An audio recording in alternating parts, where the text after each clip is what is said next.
Hello, welcome to Strictly Money at the News Forum, where all voices matter. I'm Saijal Patel.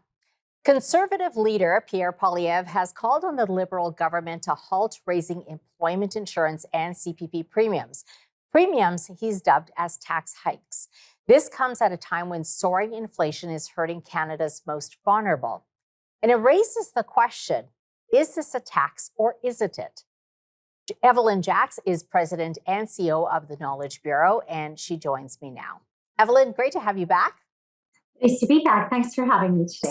So there's been a lot of debate about this. You know, on one side, pundits are saying this isn't a tax because EI and CPP premiums provide a direct benefit to Canadians. And on the other side of the argument is that no, not everyone does benefit, and this is levied by the government to fund government programs. And so by definition, it's a tax. Where do you stand?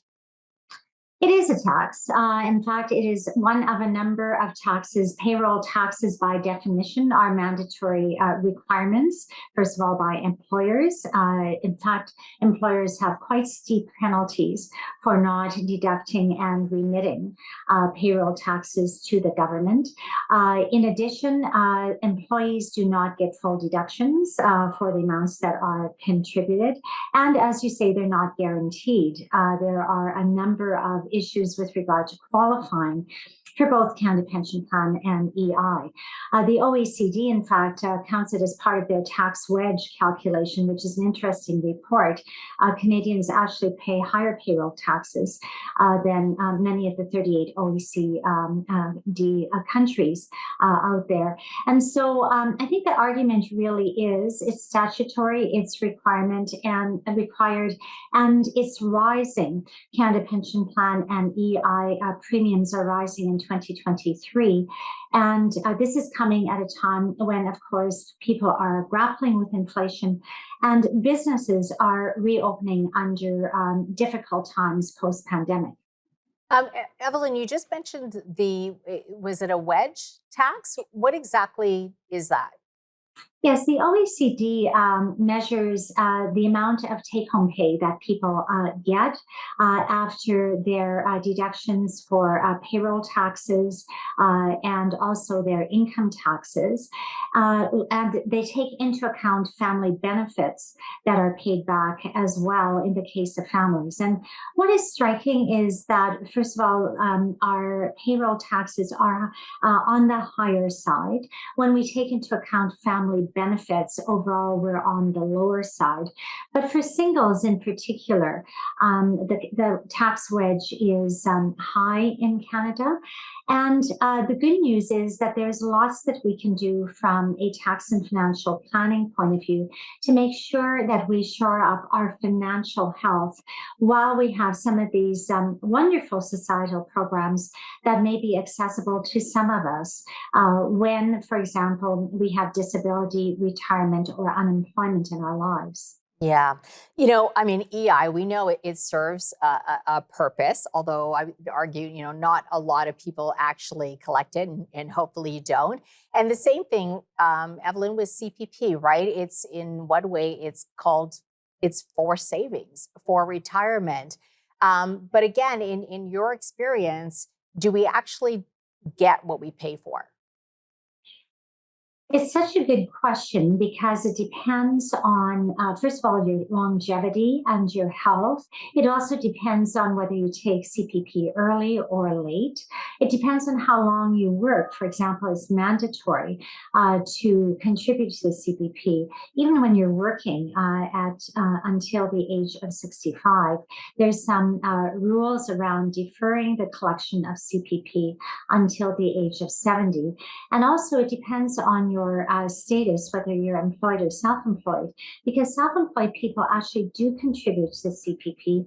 They contribute both the employers and the employees' portion when they file their tax returns in the spring. Now, CPP is rising, so if you're paying both portions, you're in the gig economy, it's going to cost you over $8,000. If you're making kind of a middle of the road, $60,000 to $70,000 take-home pay. And that is room that is being squeezed out of making a TFSA contribution, for example. Yeah. So, the CPP is not going to fund your whole retirement. The CPP is going to be part of the solution. I And I think think that's, yeah, I that's think that's an important. important point, is that it doesn't fund your entire retirement, and it wasn't ever meant to do that. Hold your thoughts, Evelyn. We're going to take a quick break, and we'll be right back.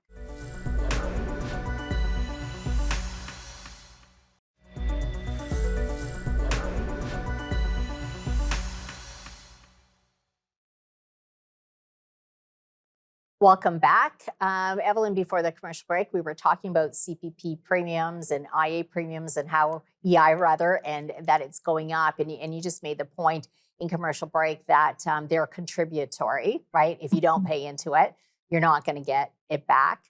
I want to talk about the timing of this too, Evelyn, because people are struggling, as you mentioned, because of inflation. In fact, nearly half of Canadians said that they are worse off financially than they were a year ago.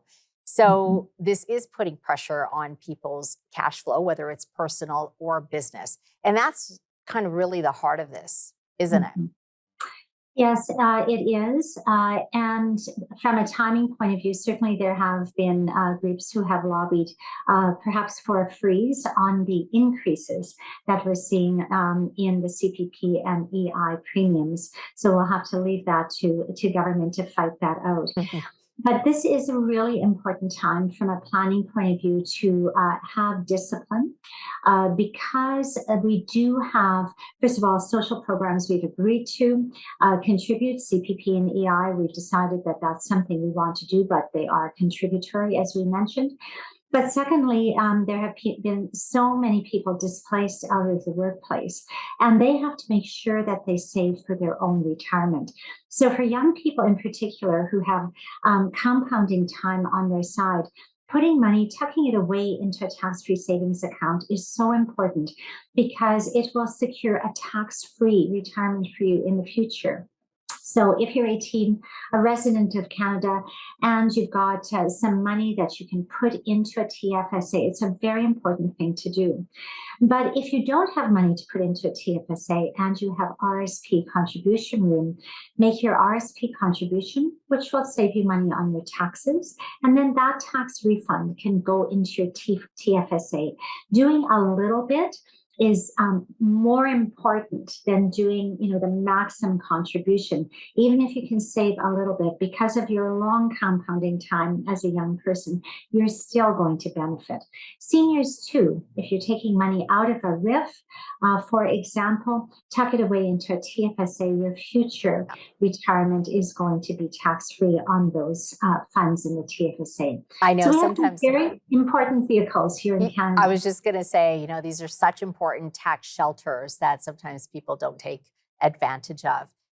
When it And comes that's to a great hedge. Sorry, I just want to mention that's a great hedge against inflation because you can really get returns on your investment by saving the tax. And with the TFSA, you can take the money out for emergencies and drop it back in following year and not lose any of that contribution room. Yeah.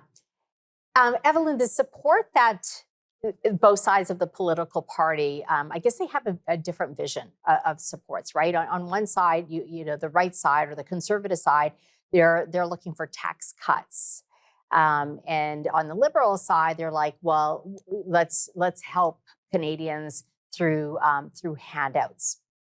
What are the considerations, I guess, for both approaches, right? Because there's always trade-offs either way. Yes. Well, there are many considerations. So, for example, as it relates to handouts, social benefits, there is always some auditing. So you have to qualify for it. And currently, we know there's about 1.7 million CERB recipients that are being asked to pay those first $2,000 that they received during the pandemic back. We also know that, as we mentioned, even though we contribute to social benefits, there are clawbacks. There are clawbacks for things like old age security, for Canada Child benefits. And so it's an ecosystem. It kind of works together.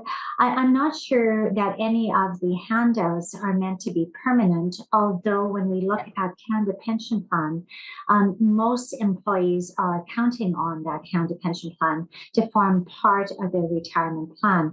But at the end of the day, I don't think it's all or nothing. I think we're going to have some opportunity to benefit from some of the social benefits. We have to be aware that as our incomes go up, in some cases, our benefits are going to go down. And certainly, we do have to be responsible for our own future. And to do that, we have to make sure that we have enough after tax dollars left over in order to secure our retirement. Absolutely. Evelyn, we really appreciate your time today. Thanks for coming on. Thank you for having me. It's a pleasure. And we'll have to have you back because this discussion around taxes, it's not going away anytime soon. It's fascinating too. It is. It really is. Evelyn Jacks, President and CEO of the Knowledge Bureau.